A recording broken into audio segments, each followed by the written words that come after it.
Matt Rothschild. I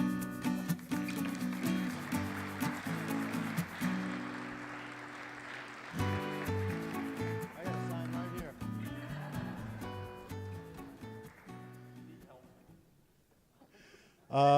Good morning. Let's give it up to Nate Tim here for all the work he's done the last 11 years. Grassroots Festival is always a tremendous gathering, a time for us to re-energize, get ready for the next fight. And I just want to say what a difference a year makes. I mean, last year when I was here speaking with you, we had Scott Walker as governor.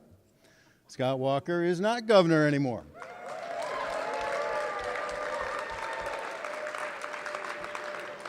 I mean, until this week, he was sending his resume all over the place, and I think he was asking whether he could sing at weddings. But he did find those two jobs that Jay talked about. One is for ruining our economy by trying to pass a balanced budget amendment to the U.S. Constitution, and the other is something he knows something about, which is rigging maps, trying to tell other states how to rig maps. So that's what he's doing. It's what he's always done. Carrying water for the big boys. You know, once you're a water boy, you're always a water boy, I guess. So that's Scott Walker. And, you know, last year when I was talking to you, we had Justice Gableman on the Wisconsin Supreme Court. He's no longer there. We have a progressive justice in his place, Rebecca Dallett. And Gableman was the one who wrote the decision in the Act 10 case. So, you know, they say that revenge is a dish that's better served cold. This plate was in the deep freeze for about 8 years, but it sure tasted good, didn't it? And then, so now we have a check on the right-wing counter-revolution in Wisconsin with our governor. And, you know, I got to admit that I didn't think that Tony Evers was a very good candidate. He just, from an athletic standpoint, you know, he wasn't the best speaker, he wasn't the best debater, he didn't have the best ads out there, but lo and behold, he was able to win. And he was able to win because people were sick of Scott Walker. He was able to win because people wanted to register against Donald Trump. And he was able to win because of grassroots organizing. This is the Grassroots Festival. And we need to give a nod to all the grassroots organizers all over the state who did incredible work, going door to door, bringing friends and relatives to the polls. The turnout was extraordinary in Dane County and Milwaukee County. Actually, in Dane County and in Rock County, more people voted for Tony Evers than had voted for Hillary Clinton.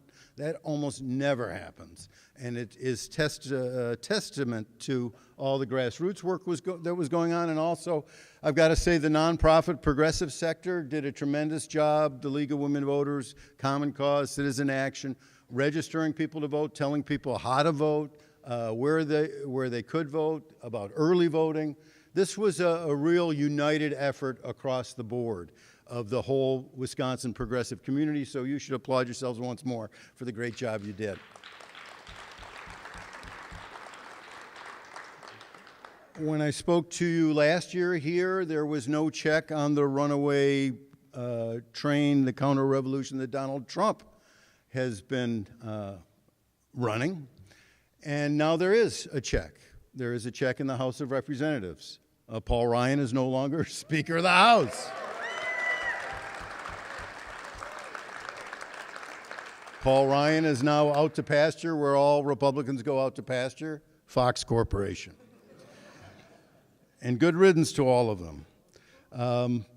We have Nancy Pelosi as Speaker of the Assembly. Nancy Pelosi, who is tremendously intelligent and savvy and tough. I love the line from her daughter who said, "She will chop your head off and you won't even know that you're bleeding." I do hope she uses her savvy and her toughness and her intelligence to push impeachment. I know she's been hesitant on that up to now, but Lord knows Donald Trump is the walking definition of high crimes and misdemeanors. And if we are to be true to our Constitution, if we are to be true to our principle of being a nation of laws and not of men, we need to get this impeachment ball rolling. And not a moment too soon. I do want to see what's in the Mueller report, but there's plenty of stuff out there already. So it's great to have Mark Pocan in a position of leadership in the House. Mark Pocan is, I think, he's head of the Progressive Caucus. He also doesn't get enough credit for building the Democratic Party of Wisconsin. I think of all our elected officials in Washington over the last 20 years, Mark Pocan has done more to come back to Wisconsin and build the Democratic Party and boost progressive candidates than anyone else. I mean, he's got a safe seat. He could stay in Washington forever. He doesn't even have to come back to the district hardly at all, and he could get reelected time and time again. But he's here all the time promoting progressive issues and progressive candidates, and he deserves another round of applause for that.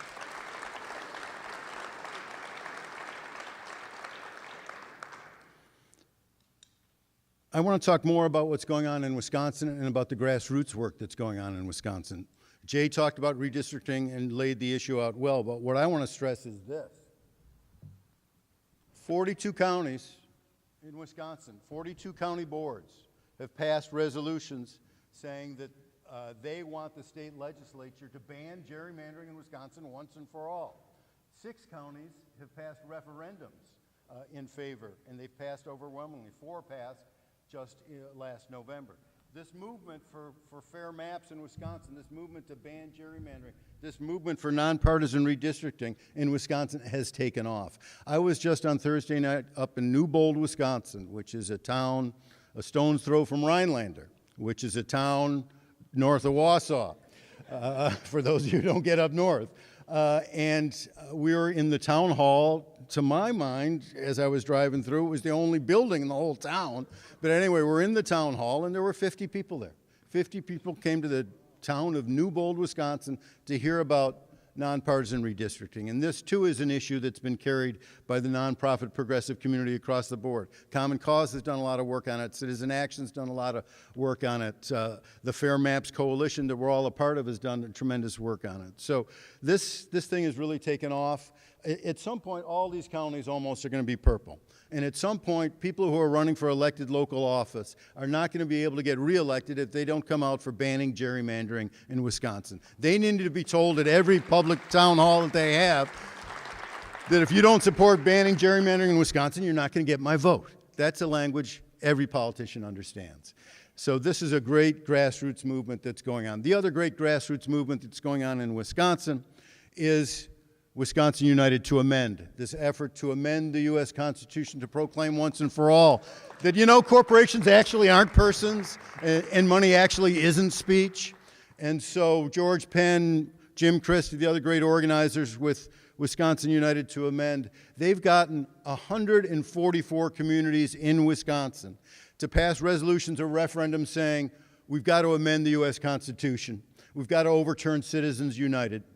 We've got to get rid of the myth that corporations are persons. Really, only flesh and blood human beings should have constitutional rights. These fake entities, these corporations, they don't deserve constitutional rights. Overturning Citizens United is just a shorthand. It's a shorthand to getting democracy in this country. And Citizens United itself is just a shorthand for corporate domination of our democracy. And it goes way back. It's not just Citizens United. It goes back to 1886 in a decision called Santa Clara County versus Southern Pacific Railroad, where the U.S. Supreme Court, though not any U.S. Supreme Court justice, said that corporations are persons. This is what happened. An employee of the U.S. Supreme Court, a clerk of the U.S. Supreme Court, put a head note on that decision that said corporations are persons. It was not in the decision itself. No justice had said corporations are persons. An employee said it, and ever since then, future Supreme Court decisions have cited that decision as precedent for corporate personhood. That's how we got down this crazy hill. And then, of course, there have been other horrible decisions like Buckley versus Vallejo in 1976 that said money is speech, and then Citizens United in 2010 that said corporations and other groups can spend unlimited amounts of money to trash this candidate and elect that candidate. So the idea that we have one person, one vote, while it's technically true on Election Day, it's not really true. I mean, on Election Day, it's the only day of the year where you and I have as much power as, the Koch brothers. or Sheldon Adelson, or any of the big donors, and on the Democratic side of any of the big millionaires or billionaires on the Democratic side. But our democracy is not supposed to be a tug of war between a handful of billionaires on the left and a handful of billionaires on the right. In a real democracy, a real functioning democracy, we'd all have an equal tug on that rope. And we just simply do not right now because of these terrible Supreme Court decisions on campaign finance. And we don't have an equal tug on the rope here in Wisconsin because of the ridiculous, horrendous rewrite in November 2015.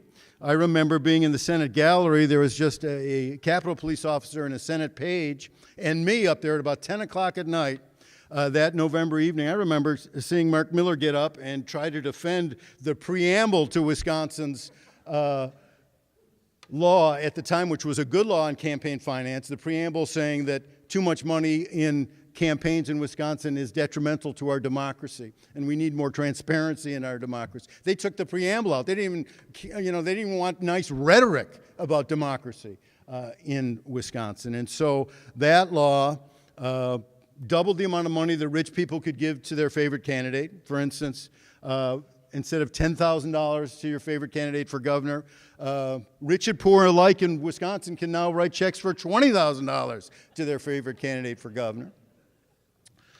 On top of that, they tore down the ceiling entirely on donations to political parties, individual donations to political parties. So now Diana Hendricks is writing $1 million checks to the Republican Party of Wisconsin.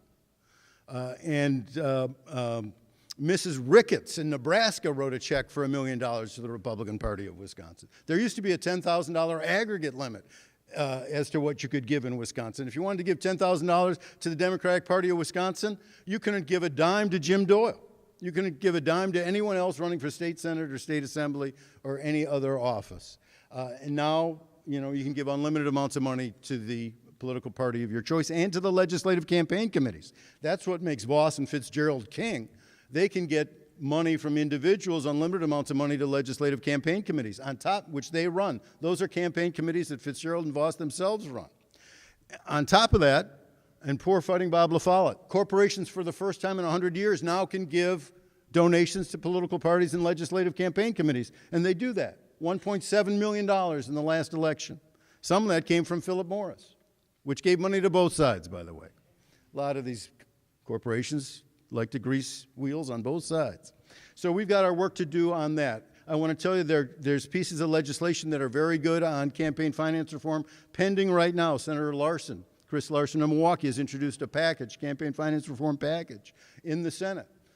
And Representative Melissa Sargent has introduced some good campaign finance reform legislation in the Assembly. So I urge you to support those pieces of legislation. I think we have more information about that at our table out front. And please come by and visit. I'll be there till 12:30 about today.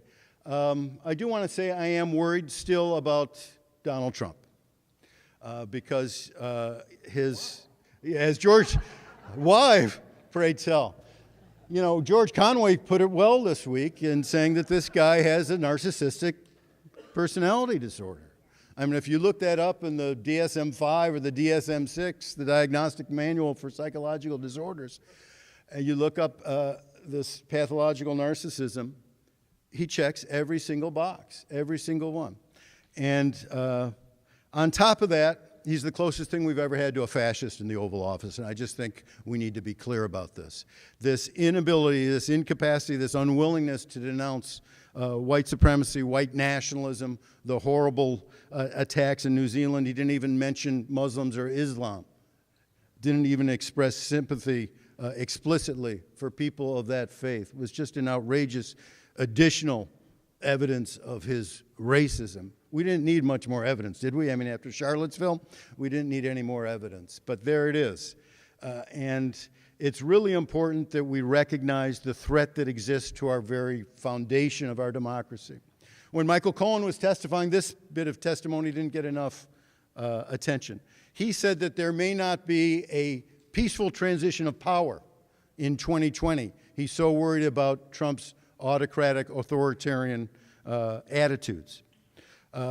I've been watching that for a while and worrying about that for a while. There was a poll that the Washington Post did a couple years ago, year and a half ago, that said 50% of Republicans are okay with no presidential election in 2020. Yeah.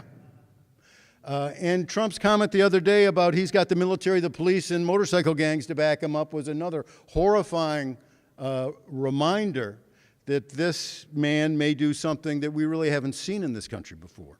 And so we need to be extra vigilant in the coming year, especially as pressure mounts on him, that we defend our democracy. And that's why I think it's so important that we push for impeachment. That is the way to go. We got to get that guy out of office. The only other thing that's going to get him out of office is Colonel Sanders. I mean, the guy's diet is horrible. But anyway, I want to come back here next year and tell you about all the progress we've made on impeachment, all the progress we've made on climate change, all the progress we've made against racism and white supremacy and white nationalism. Thanks very much.